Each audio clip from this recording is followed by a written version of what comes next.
मैं किसान आंदोलन पे आती हूँ अब। आप you have been agriculture minister, इसलिए आप जानते हैं इस इशू को। आपने बहुत करीब से देखा है जो एग्रीकल्चर पॉलिसी है इस मुल्क की। आपके टेन्योर के दौरान आपने आई थिंक किसान चैनल शुरू किया था, किसान बहुत प्राइसिंग के ऊपर भी आपने रेट ऑफ इंटरेस्ट भी उस समय इंटरेस्ट आदरणीय अटल बिहारी 2003 वाजपेयी जी से अनुरोध किया था। तो जी पहले यहाँ 14 to 18% किसानों को अपने कर्ज पर ये इंटरेस्ट देना पड़ता था। तो उसमें बातचीत हुई थी, तो उस समय 8% पहली बार अटल जी के शासनकाल में ही ये हुआ था, और उसमें मुझे भारत के कृषि मंत्री के रूप में जिम्मेदारी निभाने का अवसर मिला था। जी। अब किसान जो हैं वो दिल्ली के बॉर्डर पर हैं, उनकी डिमांड्स कई सारे हैं।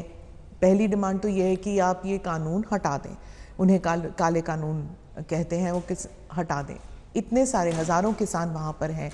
आपकी सरकार ने कई टॉक्स किए, कई राउंड ऑफ टॉक्स किए, उन्हें न्योता दिया, बातचीत हो रही है, कई पॉलिसी डिसीजंस हुए हैं, कई ट्वीट्स जा चुके हैं, स्पीचेस हो चुके हैं, लेकिन आपकी पार्टी से कोई भी बॉर्डर पर नहीं गया हमदर्दी जताने के लिए। ऐसे क्यों लगता है कि आपकी पार्टी के लोग इनसेंसिटिव हैं? देखिए, हमारी पार्टी के किसान को लेकर इनसेंसिटिव होने का तो सवाल खड़ा ही नहीं होता।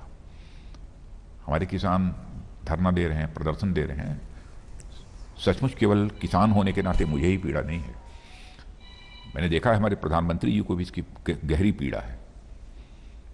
लेकिन प्रश्न ये खड़ा होता है कि जो तीनों यह बिल भारत की संसद द्वारा पास हुए हैं, कृषि संबंधित जो तीनों कानून बने हैं, वह किसानों के हित को, उनके हितों को ध्यान में रखकर बनाए गए।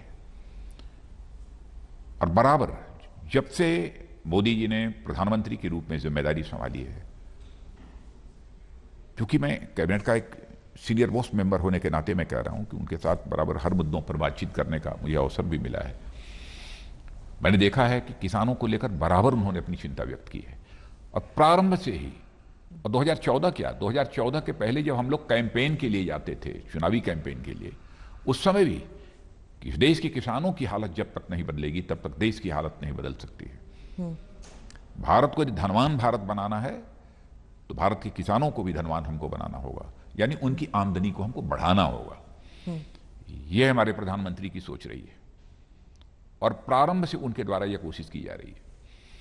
अब इसे मिनिमम सपोर्ट प्राइस का जहां तक सवाल है, आप पिछली सरकारों ने भी मिनिमम सपोर्ट प्राइस हर वर्ष बढ़ाई है, कभी नहीं बढ़ाई है। लेकिन आप देखिए उस रेशियो में हमारे प्रधानमंत्री ने कितनी बढ़ाई है। मिनिमम सपोर्ट प्राइस पर जितनी परचेज पहले होती थी और अब कितनी हो रही है, कितने सारे आइटम्स की हो रही है, आंकड़े उठाकर देखिए तो पूरी तरह से बात साफ हो जाएगी। पर एमएसपी को लेकर आप स्टेटमेंट, आप उसमें पॉलिसी में लाते क्यों नहीं है? लिख लीजिए कि एमएसपी नहीं हटाया जाएगा, इट्स नॉट देयर। नहीं, बार बार प्रधानमंत्री कह रहे हैं, ये पहले भी कहीं एमएसपी था नहीं, पर नहीं, अब जब नहीं वहम आ गया है तो फिर जब कोई व्यवस्था, मैंने पहले ऐसा था ही नहीं, व्यवस्था चली आ रही थी।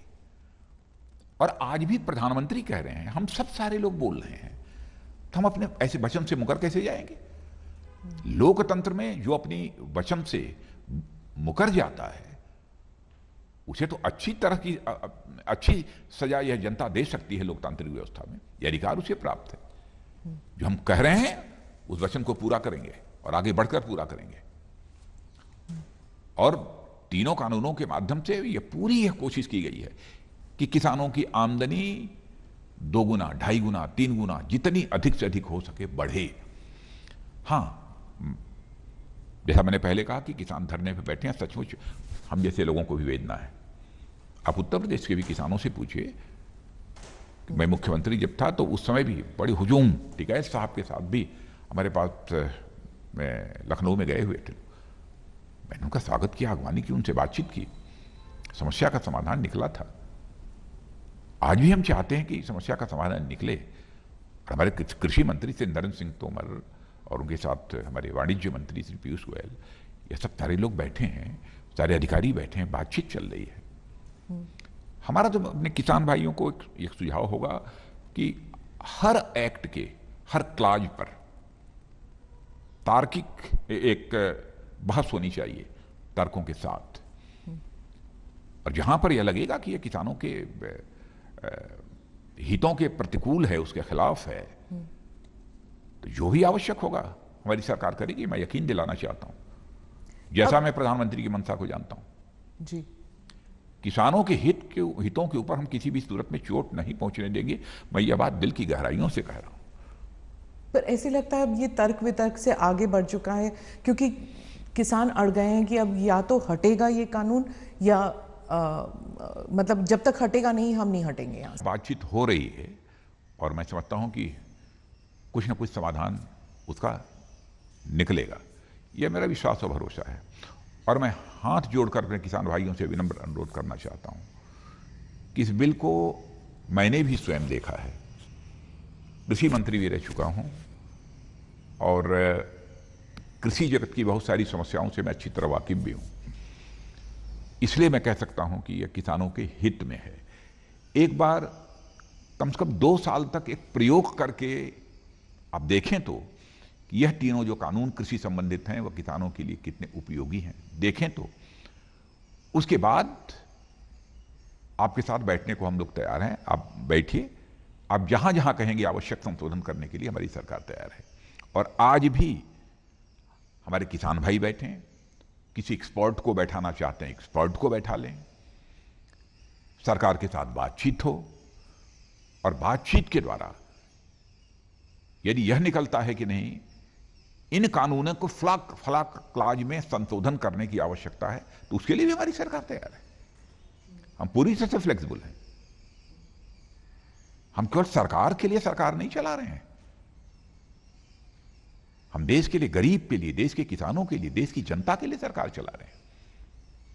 हम ऐसा कोई काम नहीं करेंगे जो हमारे देश की जनता के हितों के प्रतिकूल हो, उसके खिलाफ हो।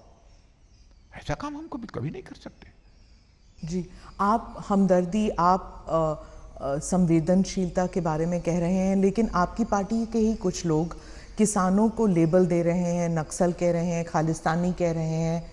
क्या आप मैं समझता हूं कि किसानों के ऊपर इस प्रकार का कोई भी आरोप कोई भी हो, पता नहीं किसने क्या कहा है, मुझे जानकारी नहीं है, नहीं लगाया जाना चाहिए। लेकिन उसे हमारा किसान किसान है, हम किसान के प्रति हृदय की गहराइयों से सम्मान व्यक्त करते हैं और हर समय भारत के किसानों के प्रति हमारा सिर झुका हुआ है उनके सामने, उनके सम्मान में। वो हमारे अन्नदाता हैं और जब भी आर्थिक संकट का दौर इस देश में आया है तो देश की अर्थव्यवस्था को संभालने का काम यदि किसी ने किया है तो इस देश के किसानों ने किया है। लेकिन इकोनॉमिक रिसेशन का दौर, आर्थिक मंदी का दौर आया है, उस समय भी आप अर्थशास्त्रियों से बातचीत करिए, वो इस बात की जानकारी आपको देंगे। तो सचमुच हमारे देश की अर्थव्यवस्था की ताकत है हमारा किसान, कृषि, यह रीढ़ है।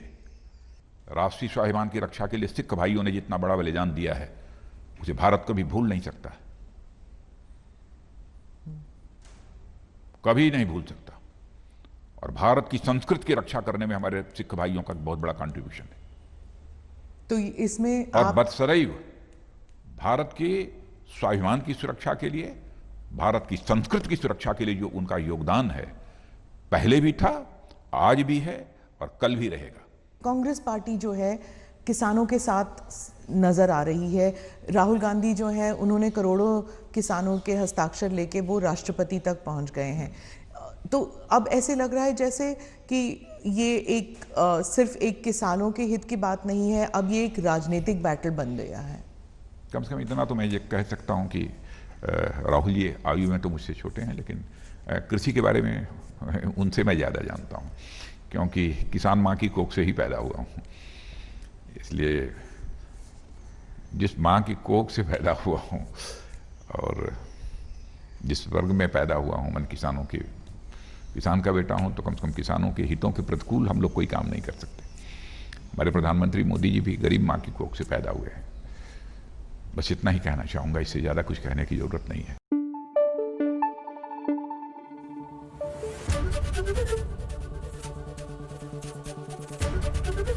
एबीपी न्यूज़ आपको रखे आगे।